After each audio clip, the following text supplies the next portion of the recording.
Hello tout le monde. Aujourd'hui on a une voiture magnifique, une belle 911 993 Carrera 50 édition très spéciale prêtée par le garage Perinetti.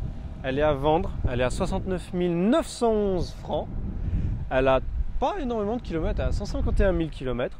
Elle est dans un état remarquable. Je te laisse venir filmer la peinture. Franchement, l'état de la peinture, nickel.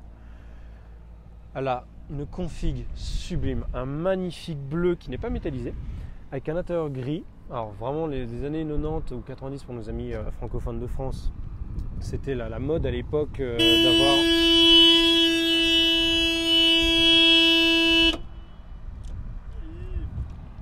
Super, j'adore. Je disais quoi? Oui, c'était la mode d'avoir des intérieurs gris dans ces magnifiques Porsche à l'époque. Donc là, on a donc une Carrera normale, c'est-à-dire que c'est une 2 roues motrices. Là, on a la deuxième petite qui est en Carrera 4, donc 4 roues motrices. Celle-là aussi est à vendre d'ailleurs. Hein. Je vous dirais, regardez chez Perinetti. Je vais vous faire montrer l'intérieur tout de suite.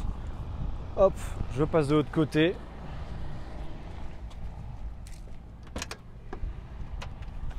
Hop là!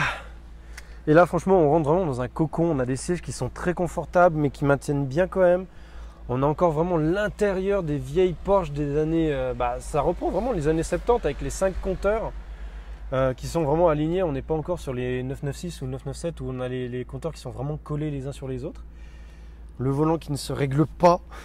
Il y a juste à se débrouiller avec le siège et ça, c'est quelque chose que je trouve assez fun parce que ça remet vraiment dans le jus en fait. On est vraiment dans une ancienne époque. Voilà, à mon âge, à 23 ans. Boîte méca, elle existait aussi en Tiptronic, donc boîte méca 6 rapports. Je vous conseille largement, je vous conseille vraiment la boîte méca, pas la Tiptronic, hein, on sait que c'est un malheur.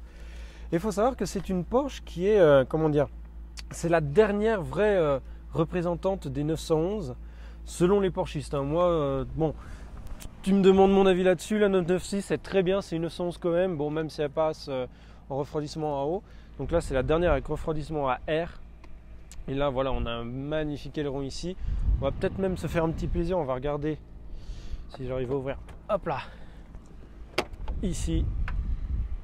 Là, on a c'est un 3 litres 6, si je ne me trompe pas, qui fait 285 chevaux.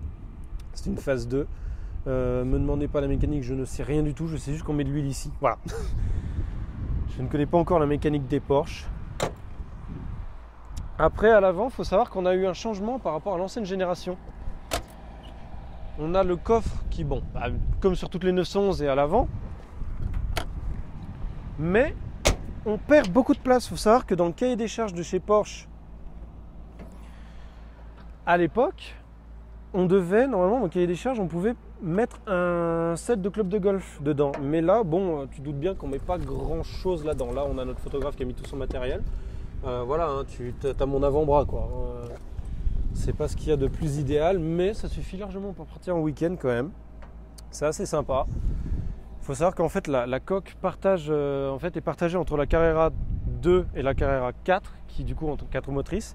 Et là en fait ici on a toute la place pour mettre toute l'installation pour les 4 motrices. Du coup ils se sont pas fatigués. Et puis même sur la 964, donc la génération avant, la type G, c'était déjà comme ça. Mais là franchement moi je deviens fou avec cette magnifique édition Carrera 50. En fait je l'ai déjà dit au début de la vidéo mais je le redis, on aime le forcing. D'ailleurs suivez-nous sur Instagram, PGR.59, Supercar Suisse, ASXI là-bas, et Perinetti Auto qui est juste là. Je disais c'était une édition spéciale pour les 50 ans de Porsche en Suisse. Et du coup ils ont mis une petite plaque Porsche 50 juste ici pour nous rappeler qu'on est dans une Carrera 50. Là ici on va avoir le toit ouvrant, l'essuie-glace arrière, l'aileron qui se lève automatiquement à 80 km/h ou alors on peut le lever soi-même. Là on a l'heure, la vitesse 151 000 km, elle est dans un état impeccable, le compte tour. En plus quand on arrive à partir de 5000 tours c'est waouh. Le niveau d'huile, la température d'huile, la pression d'huile et le niveau d'essence. Et maintenant on va se faire un petit plaisir, petite clé à gauche hein, comme sur toutes les Porsche. Hop.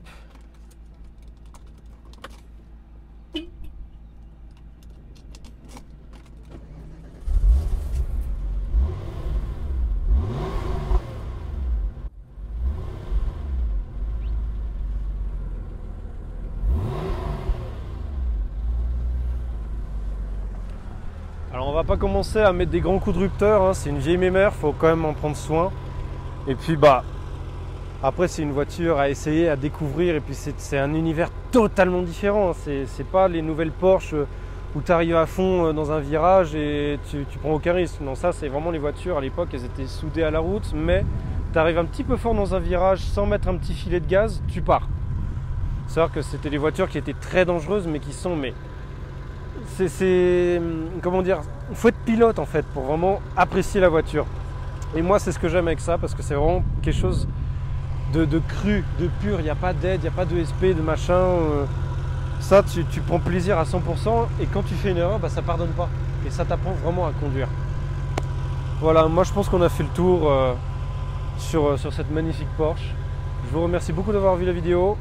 On va normalement continuer le petit partenariat avec Perinetti qui va nous prêter d'autres véhicules.